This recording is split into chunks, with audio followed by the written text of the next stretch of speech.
Kkooti enkulu mu Kampala ewuliriza emisango gy'ebyokulonda. Etandise okuwulira obujulizi mu musango gw'ebyokulonda mu nnakibiina ki NRM Hajjati Farida Nambi mwawakanyiza obuwanguzi bwa munnakibiina kya Nuupu Erias Luyimbazi Nalukoola. Omuwaabi Farida Nambi yasoose mu kaguli ku bajulizi 10 abalina okunyizibwa bannamateeka ba Nalukoola ng'ono asoose n'akuba birayiro ku bujulizi bw'agenda okuwa. Number of voters that were not tallied from the Electoral Commission issued documents that were certified even. Bannamateeka ba Nalukoola nga bakulembeddwa Muhammad Mbabazi bamutadde ku nninga okunnyonnyola ku muwendo gw'obululu $1,640 bwalumiriza nti bwabalibwa mu bifo 14 ewalondebwa ku muzikiti ewa Mbogo kw'ossa ne Kazo Angola. NAO to SO at LC1 meeting place at page 28 was 851. Yes.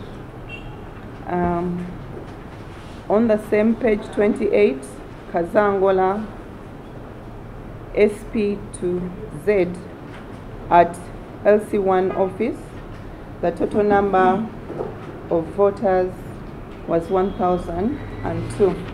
Wabula Nambi asanze akaseera akazibu okukakasa omuwendo guno bw'atyo n'asaba embaziso oba giyite calculator okusobola okugattagatta obulungi obululu obwogerwako. The complaint is that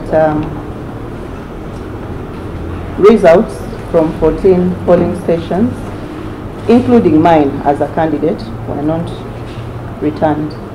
Wano enjuyi zombi zikkiriziganyiza kusaba kwa Nambi era omulamuzi Bernard Namanya ali mitambo gy'omusango guno alagidde kkooti okuwummula akabanga Nambi asobole okufunirwa calculator olukomyewo bannamateeka batandikidde we bakomye nga baagala onnannyonnyola ekikola omuwendo gw'obululu $1,640 bwalumiriza nti bwabalibwa. Okusinziira ku byava mu kakiiko k'ebyokulonda, Nalukoola yasinga Nambi yali mu kifo ekyokubiri obululu 9 mu 171 kyokka nga Nambi abuuziddwa nti oba buno bwe bugattibwa ku bwe yafuna yali asobola okuwangula akalulu kano bw'atyo n'akkiriza nga kino bwe kitasobola kumuwanguza.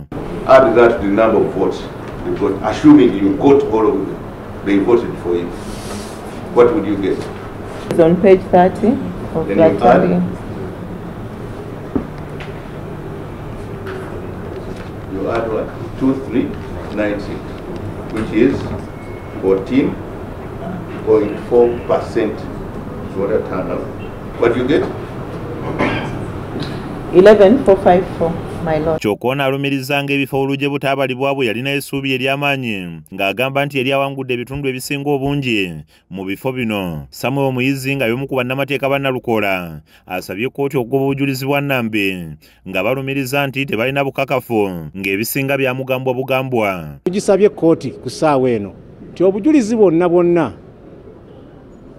Nambi bw'alaga nti yabuulirwa bubuulirwa gy'ataali mu mateeka tebukkirizibwa, era tusabye kkooti obujulizi bwonna ebugobe. Bannamateeka ba Nambi bategeeza ng'ebibuuzo ebibadde bibuuzibwa bwe bitabaddeemu nsa. Tuli bagumu ddala kubanga ebibuuzo bye bamubuuzizza oba bye bakamubuuzaako ku nkya ya leero byonna bya yegeyege kubanga bannaffe abo kye bakoze kwe kumutwala mu kuteebereza, kwe kumutwala mu kugattagatta, kwe kumutwala mu kulowoolereza ate ng'ensonga z'ebyokulonda ziba za kakata. Omusango guno gwakuddamu okuwulira olunaku olw'enkya nga bannamateeka ba Nalukoola bongera okunya abajulizi abalala. Nambi be yaleeta Branch Beruya akusakidde emboozi eno ku Rakesh TV Agalero.